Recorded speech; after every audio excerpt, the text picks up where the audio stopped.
That which has been grabbing headlines, of course, is the Flint water situation and related topics. One of them is the whole issue of the emergency manager law in the state.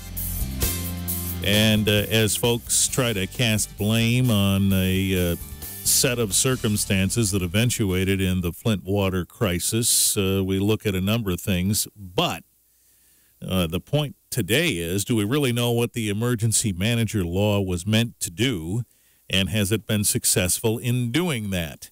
And so we turn to James Hohman, who is the Assistant Director of Fiscal Policy at the Mackinac Center for Public Policy, to try and enlighten us on that this morning. James, good morning to you. Good morning. Thank you for the time today. Thank you for having me. So what is the emergency manager law in Michigan anyway? The emergency manager law is the final step of a long process that the state has for its local governments to help them prevent insolvency. That is, the state has all these rules. Local governments are only allowed to do what the state government says, and the state government tells them how they need to operate. One of those rules that all governments in Michigan have to participate in is that they have to balance their budget.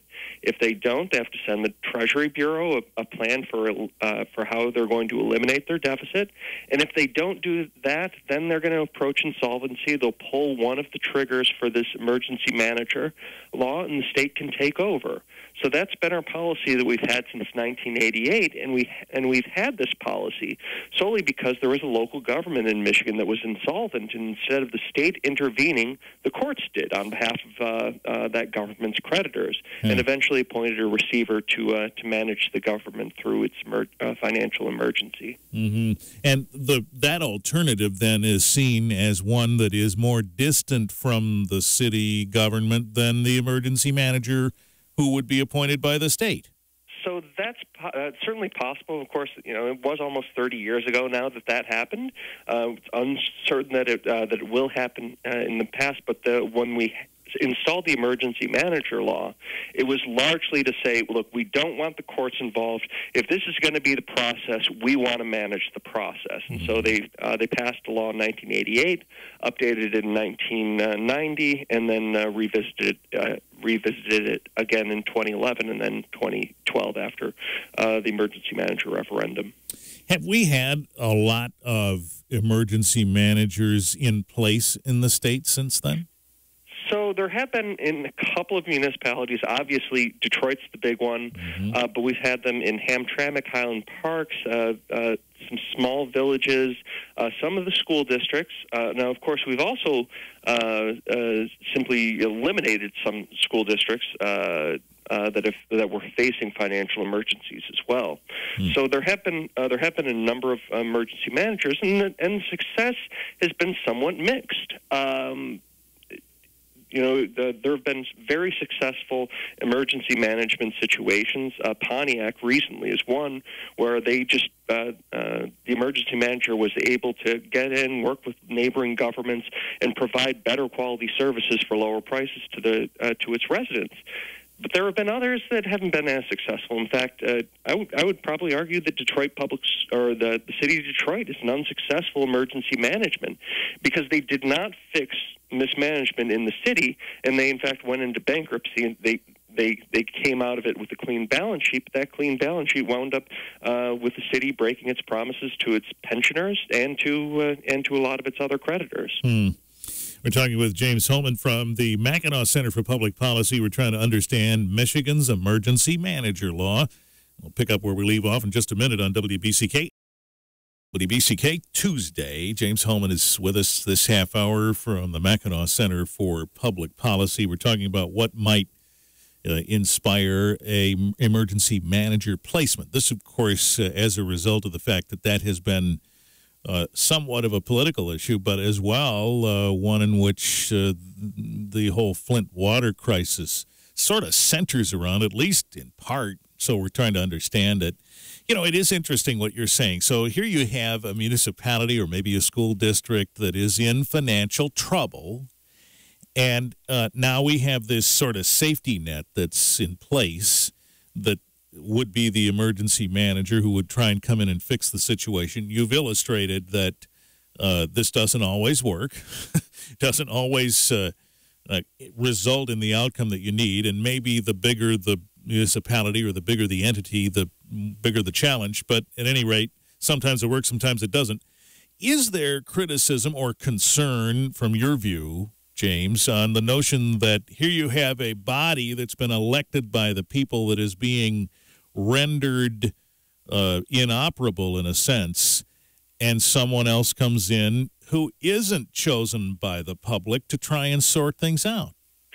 So the emergency manager, at least on the when comparing it for how much are the voice of the people involved in this emergency management, is superior to receivers. Again, these are courts that are going to appoint them. The courts sometimes appointed and sometimes elected, but the receiver that they appoint certainly isn't, and the direct responsibility for that is largely illusory. Whereas there is some democratic control over the governor, and certainly these things have been more popular. So there's really just only a slight advantage over that, because the comparison is not emergency managers or nothing.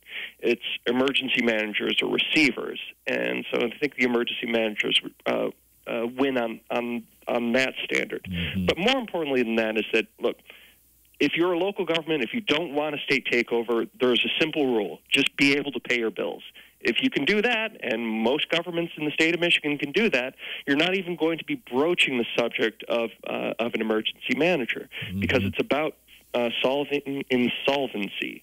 It's not about the state trying to take over. Well, that's a good point. I mean, this is the other side of it now. Take care of your own affairs, or we're going to help take care of it for you. That's exactly it. And again, all local governments are creatures of state policy. Local governments cannot do anything that the state doesn't let them, either by the Constitution or its laws. An important rule that the state has put on in these local governments is to be able to pay your bills. And so the emergency manager is just the last step in the enforcement of that single rule. So what do you think is at the root of a community that needs an emergency manager? I mean, as you study these things, Pontiac, Detroit, Flint, public schools in Detroit, is it simply an inability to govern those entities because people aren't smart enough, or is it corruption, or what's the problem?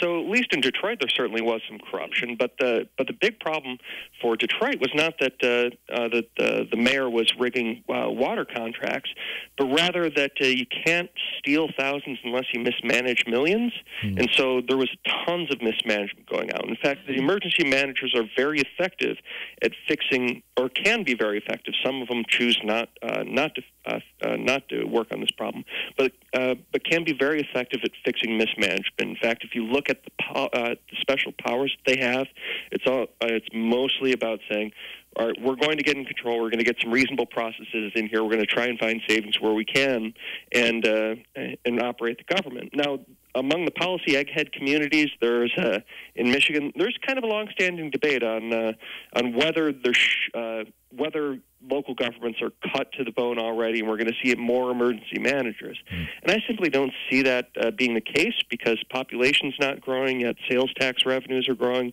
That's one of the ways we fund local governments, and the real estate market seems to be turning around, which is generating more money for these local municipalities. Yeah, speaking on average, then, looking at those indicators, this, of course, doesn't sort out an issue where a municipality may just not be in the best hands, not run well. Yeah, and if you can find me a good predictor over which municipalities are not going to be well run, please let me know, because I think that would be very useful information. Yeah, right. I have to try and figure that out. James Hohman is here with the Mackinac Center for Public Policy. We're talking about Michigan's emergency manager law. Good morning, Richard Piet Show here on Tuesday with James Hohman from the Mackinac Center for Public Policy. We're talking about the emergency manager law in Michigan. How do we decide who the emergency manager is?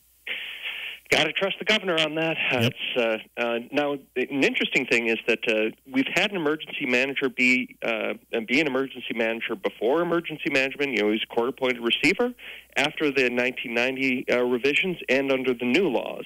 And he's been relatively successful at all three of those. His name was Lou Schimmel.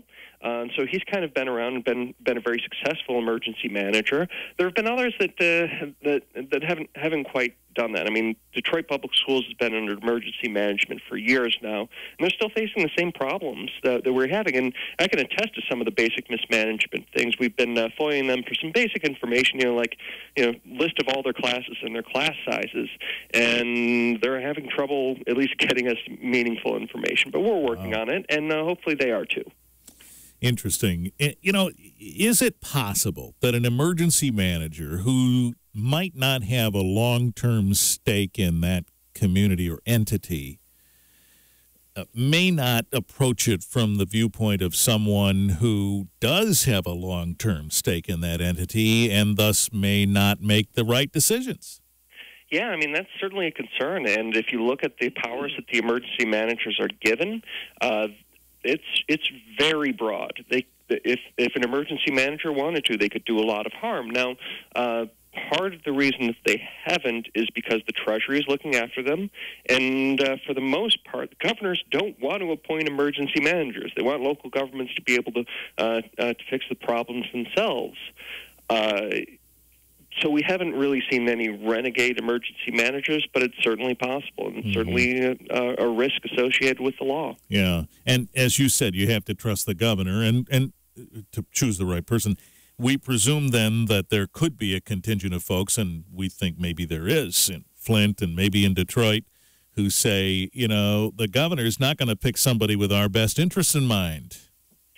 So one of the problems that these local governments are facing is that if they are facing insolvency, regardless of the intentions of their elected representatives, they've harmed the populace by putting the government in a position where they're paying for legacy costs, for past errors, for not making good decisions that have put them in harm's way to the point that their creditors have legal standing to take this government to court to force them to pay these things. So, you know, it's a bad situation all around. And so far, the emergency manager, as we've figured out, is probably better than the alternative. But insolvency is a tough problem to fix. Yeah, some could argue that the real danger was done by those who were elected by the people. Yeah, that's certainly the case. Again, you know, we have city council members, we have mayors that are in prison.